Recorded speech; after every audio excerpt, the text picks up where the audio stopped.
Muy buenos días, un cordial saludo, estimado tutor y compañeros. Aquí hago la presentación de la fase 2, apropiación epistémica, del curso de Psicología Política. El grupo está conformado por María Mercedes de Ángel Blanco, Andrés Sebastián López Vanega, Luisa Fernanda Arias González, Luz Adriana Bolaño. La tutora encargada es Viviana Marcela Garita y el grupo es el 6. De la Universidad Nacional Abierta y a Distancia, UNAD, en el programa de Psicología. Bueno, dándole espacio a la introducción, compañera. Bueno, para empezar es importante tener claro lo que es la psicología política.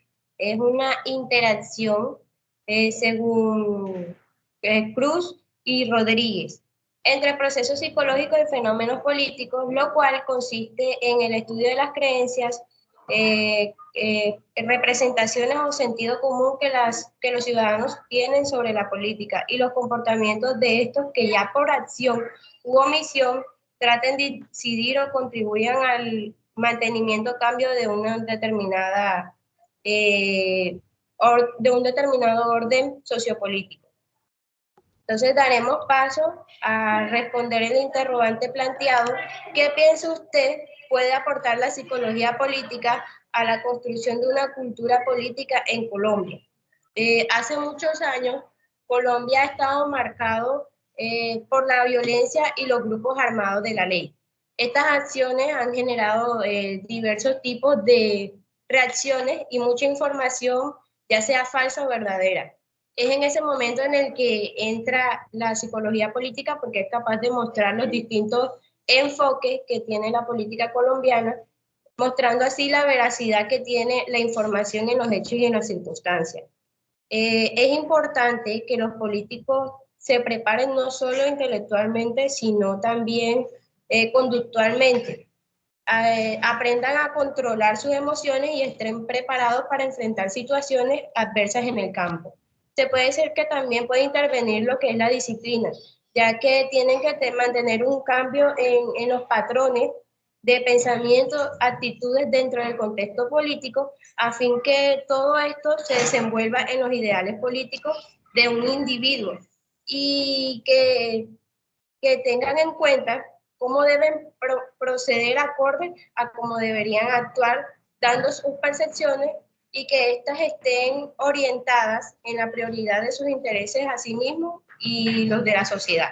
Le doy paso a la compañera Luisa. Muchas gracias. Bueno, desde la psicología política se puede hacer innumerables aportes al desarrollo de nuestro país. Y puedo decir que uno de los mayores aportes que la psicología política tendría sobre la construcción de una cultura política en Colombia sería la construcción de la paz, ya que es un tema de vital importancia y desde los territorios debe ser la prioridad, con el fin de generar las condiciones necesarias para que las comunidades afectadas empiecen a disfrutar de los beneficios de la paz.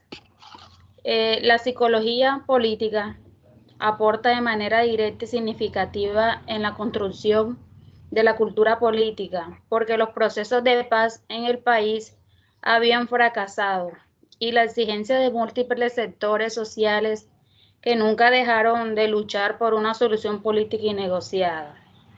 La construcción de paz en Colombia allanó también un camino en los estudios de la psicología política y ha tenido diversas y amplias contribuciones epistémicas, teóricas y también metodológicas al campo de la cultura política en el contexto colombiano.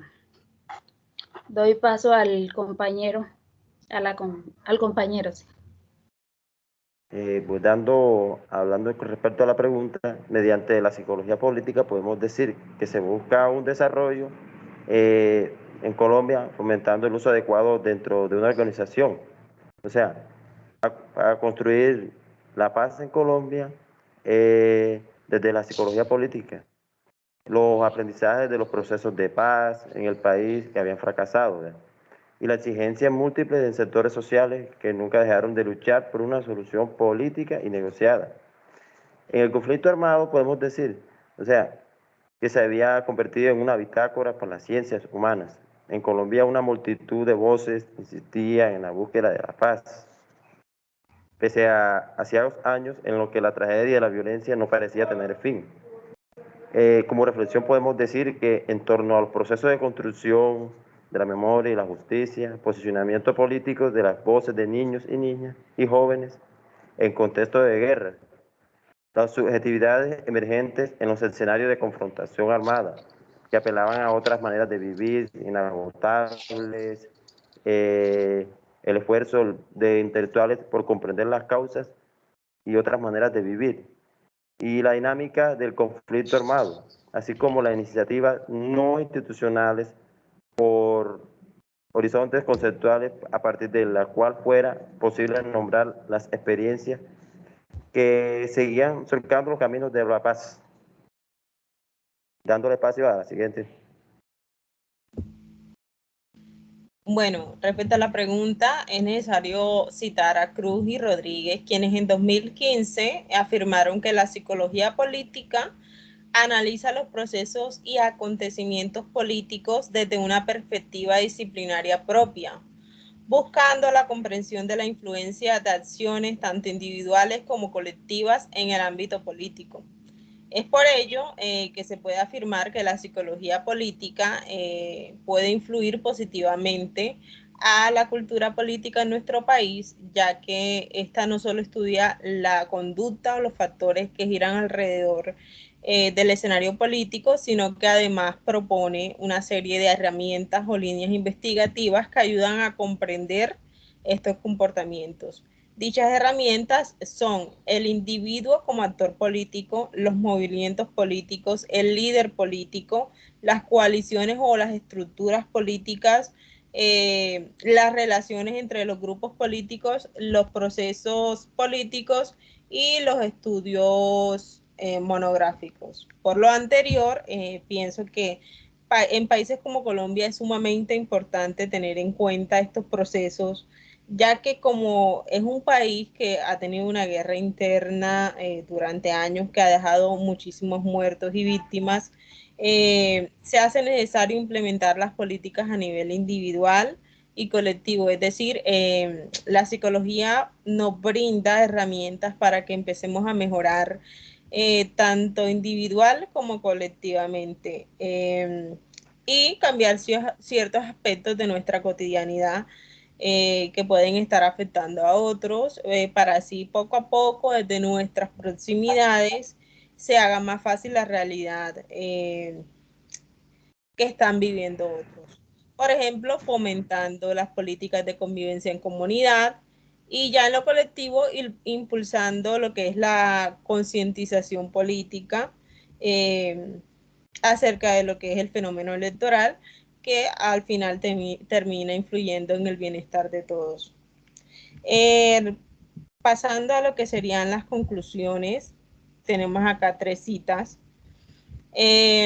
Primeramente, en términos de subjetividad, esta se compone de vivencias que perduran en el tiempo. Así lo aseguraron Jiménez y Ramírez en 2016, quienes dijeron que la subjetividad es historia construida y en construcción, un devenir permanente a través de las configuraciones de sentidos y por consiguiente experiencias.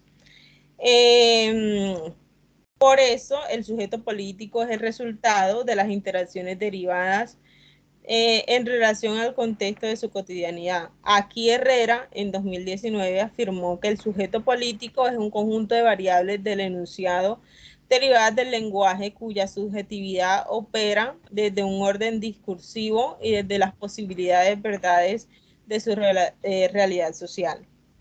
Y así que finalmente se identifican también 3 características de la socialización política. Esto lo propuso Jiménez y Ramírez en 2016, las cuales son, primero, ¿qué es el proceso por el cual la subjetividad se manifiesta y se construye? Segundo, además de eso, es posible abordarse desde 3 dimensiones, que son el proceso como producto y como mecanismo social. Y ya el tercero abarca lo que son los comportamientos que se generan a partir de la convivencia o la interacción social, por ejemplo, la familia, las organizaciones, las instituciones educativas y el gobierno del Estado, entre otros. Bueno, estas son las referencias. Les damos muchísimas gracias por su atención. Feliz día. Igualmente, feliz día.